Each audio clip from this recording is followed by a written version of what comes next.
அவர் ரீசெண்டா வந்து ஒரு பாட்காஸ்ட் கேட்டிருந்தேன். எத பத்தினா, secrets of the millionaire mind. எத்தன பேர் அந்த புக்க படிச்சுக்கிறீங்க? அந்த புக்கோட ஆத்தர் ஹார்வ் எக்கர். அவரு இன்டர்வியூ பண்ண ஒரு பாட்காஸ்ட். ஓகேவா? அந்த பாட்காஸ்ட்ல வந்து எத என்ன பத்தி அவர் சொல்லிப்பாருன்னா, எப்படி ரிச் ஆகணும் அப்படின்றத பத்தி சிம்பிளா, அழகா, எஃபிஷியன்ட்டா எது ஒர்க்கிங்கோ அத பத்தி அவரு கரெக்ட்டா சொல்லிப்பாரு. சி அவர் என்ன ஒர்க்கிங் என்ன பண்ணா ஒர்க் ஆகும்? ஏன்னா அவரும் நம்ம இருந்த நிலைமையில தான் இருந்துக்கிறாரு. அவரு போறாந்தாரு. காலேஜ் ஃபர்ஸ்ட் எனக்கு தெரிஞ்சு அவரு ஃபர்ஸ்ட் 2 கிளாஸ் அட்டெண்ட் பண்ணிட்டு அவரு வெளில வந்துட்டாருன்னு நினைக்கிறேன். வெளில வந்து he tried on his own to his level best. அவரால என்ன முடியுமோ என்னென்ன முடியுமோ எல்லாமே பண்ணாரு. பட் அவருக்கு எதிர்பார்த்த ரிசல்ட் அவருக்கு வரல. இது ஏன் ஃபிகர் அவுட் பண்றப்ப என்ன ஆச்சு? அவர் எப்படி ஃபிகர் அவுட் பண்ணாரு? எப்படி அவர் கடைசியா $400 மில்லியன் நினைக்கிறேன். அந்த பாட்காஸ்ட் எடுக்கிறப்ப இந்த நெட்வொர்த்தா இருக்கும்னு நினைக்கிறேன். மேபி இப்போ இன்னும் கொஞ்சம் அதிகமாயிக்கலாம். ஏன்னா ஒரு கம்பெனி பீக் பொட்டன்ஷியல்ஸ் வந்து இப்போ நியூ பொட்டன்ஷியல்ஸ்னு இருக்குதுன்னு நான் பார்த்தேன். ஸோ நெட்வொர்க் வந்து அப்ராக்சிமேட்லி $400 மில்லியன் ஆர் அபவ். அதுவும் இல்லாம அவர் ப்ரோக்னா கையில காசு இல்லாம கடன் வாங்கி நஷ்டமான நிலைமை. அப்படி ஒரு நிலைமையில இருந்து அவர் ஜஸ்ட் 2.5 இயர்ஸ்லயே ஒரு மில்லியனரா ஆனாரு. ஆக்சுவலி என்னன்னா அந்த காலத்துல மில்லியனர் ஆகணும்ன்றது வந்து அவர் சொன்னாரு. ஆக்சுவலி என்னன்னா $1.6 மில்லியன் அவரு கம்பெனி ஹாஃப் கம்பெனி ஷேர் தான் சோட் பண்ணிக்கிறாரு. இதுக்கு வெறும் ஹாஃப் த கம்பெனி ஷேர். அது இந்த காலத்துல வந்து $106 மில்லியன் அளவுக்கு ஒர்த் இருக்கும் அப்படின்னு சொல்லியிருந்தாரு. ஆக்சுவலி இந்த பாட்காஸ்டே 10 இயர்ஸ் முன்னாடி தான். அப்ப பாத்துக்கோங்க அவர் ஒர்த் எப்படி இருக்கும்ட்டுன்னு. ஸோ அவர் என்னென்ன ஃபிகர் அவுட் பண்ணாரு, என்னென்ன தப்பு பண்ணாரு. ஏன்னா அவர் என்ன சொல்றாருன்னா, நான் என்ன சரியா பண்ணன்றத விட நான் என்ன பண்ணி எனக்கு தப்பாச்சுன்றதை தான் உங்கள மாரி யங்ஸ்டர்ஸுக்கு என்னால சொல்லி, இன்னும் நல்லாவே ஹெல்ப் பண்ண முடியும்னு அவரு சொல்லியிருப்பாரு. ஸோ வாங்க, அதெல்லாம் என்னன்னா, ஒண்ணு ஒண்ணா பாத்துடலாம். First one, this is it. அதாவது, அவ்வளவுதான், இதுதான் அப்படின்றது. இது என்னன்னா, சி நம்மள சுத்தி எவ்வளோ விஷயம் இருக்குது. அத நம்ம வந்து என்ஜாய் பண்ண முடியல. இப்ப இருக்கத்த நம்மளால அக்செப்ட் பண்ண முடியலன்னா, நம்மளால எதையுமே அக்செப்ட் பண்ண முடியாது அப்படின்னு அவர் சொல்றாரு. இப்ப நீங்க பணக்காரன் ஆகணும்னு நினைக்கிறீங்க. வெல்த் ஜெனரேட் பண்ணணும்னு நினைக்கிறீங்க. இல்ல ஒரு ஜாப் கிடைக்கணும், நல்லா இருக்கணும், காசு சம்பாதிக்கணும், இது பண்ணணும், அது பண்ணணும் அப்படின்னு நீங்க நினைக்கிறீங்க. சோ அப்படி நினைச்சீங்கன்னே இருக்கிறவங்க அப்ப என்ன ஆகுதுன்னா, உங்க பிரெயினை வந்து நீங்க எப்படி ட்ரெயின் பண்றீங்கன்னா, ஃபியூச்சர் பேஸ்டா ட்ரெயின் பண்ணுவீங்க. அதாவது இது வந்து ஒரு ஹேபிட்டா மாறி இப்ப இருக்க பிரசன்ட மறக்கடிச்சிட்டு ஹாப்பினஸ்னாலே நம்மளுக்கு ஃபியூச்சர்ல தான் வரப்போகுது. ஃபியூச்சர்ல இது கிடைச்சா நான் ஹாப்பியா இருப்பேன். இது நடந்தா நான் ஹாப்பியா இருப்பேன். அவங்க என்கிட்ட பேசினா ஹாப்பியா இருப்பேன். இவ்வளவு $1 மில்லியன் எனக்கு வந்துச்சுன்னா நான் ஹாப்பியா இருப்பேன். இந்த ஜாப் கிடைச்சிருந்தா நான் ஹாப்பியா இருப்பேன். இப்படின்னு ஆயிரும். ஸோ இப்படியே நீங்க நினைச்சுன்னு இருக்கிறப்ப இது என்ன ஆகும்னா, இது ரிப்பீட் பண்ண பண்ண பண்ண இது ஒரு ஹேபிட்டா மாறும். ஹேபிட் நல்ல ஹேபிட்டா இருந்தா பரவாயில்ல. இது இந்த மாதிரி ஹேபிட் ஆச்சு.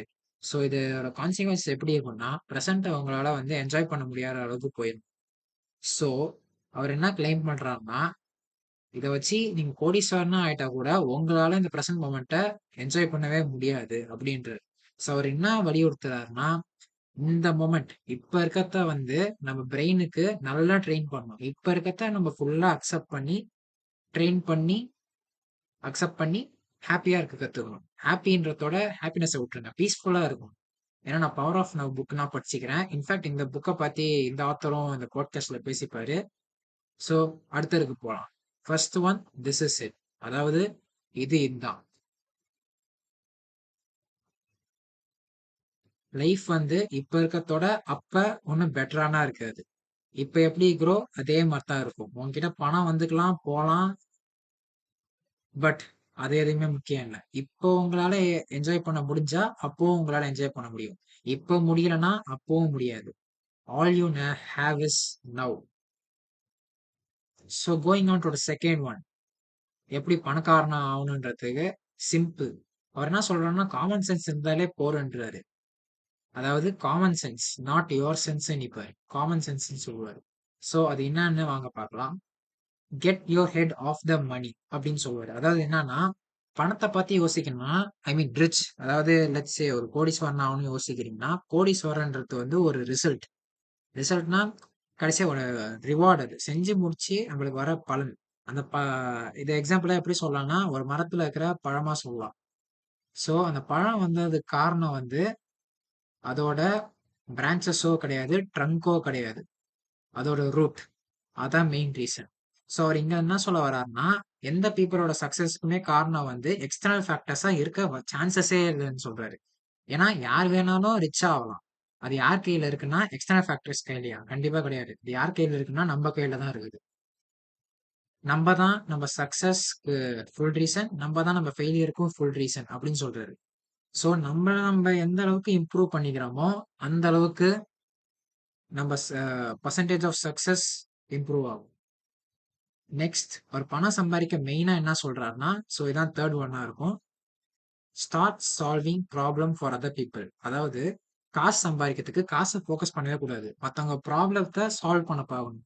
மற்றவங்க ப்ராப்ளத்தை நம்ம வந்து நல்லா சால்வ் பண்ணணும். அதாவது எப்படி பேர் எடுக்கணும்னா கமல்ஹாசன் கூட சொல்லிப்பார்ல. அவங்க அம்மா வந்து கமல்ஹாசன் வந்து டாய்லெட் கழுவ இருந்தா கூட என் புள்ள மாதிரி பெஸ்டா வேற யாராலையும் பண்ண முடியாது அப்படின்ற மாதிரி பேர் எடுக்கணும்னு சொல்லிப்பாரு. ஸோ நம்ம அந்த லெவல்ல கூட பண்ண அவசியம் இல்லை. பட் அவர் கிளைம் பண்றது திட்டத்தட்ட இதுதான்.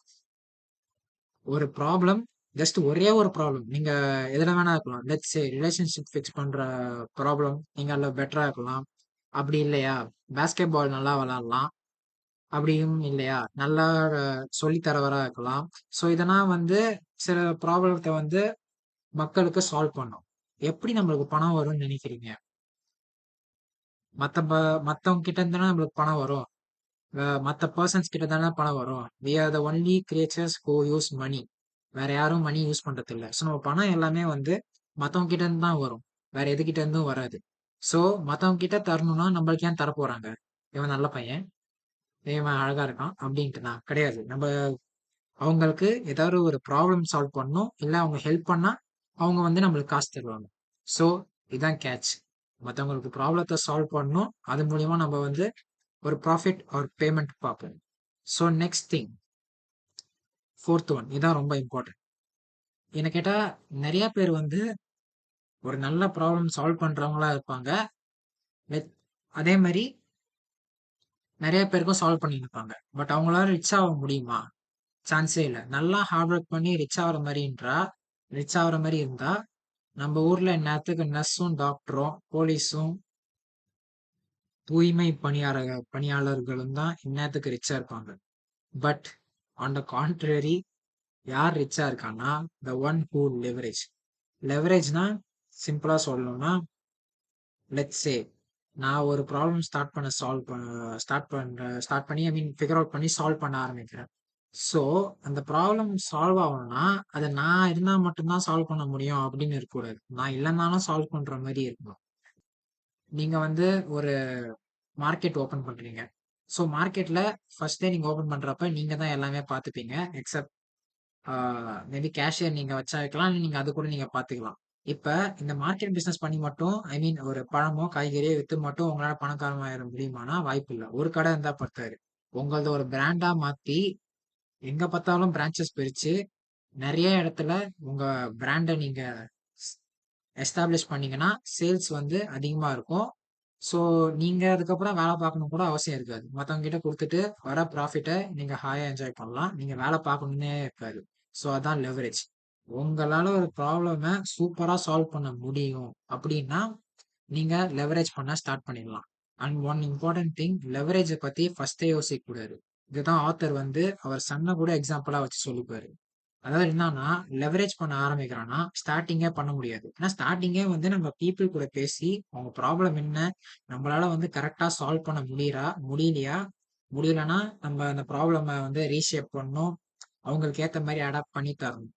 ஸோ இதெல்லாம் பண்ணிட்டு ஒன்ஸ் 10 out of 10 லெவல்ல வந்து நம்ம ப்ராப்ளம் சால்வ் பண்ண ஆரம்பிச்சிட்டோம் தெரிஞ்சதுக்கு அப்புறம் லெவரேஜ் பண்ண ஆரம்பிக்கலாம்.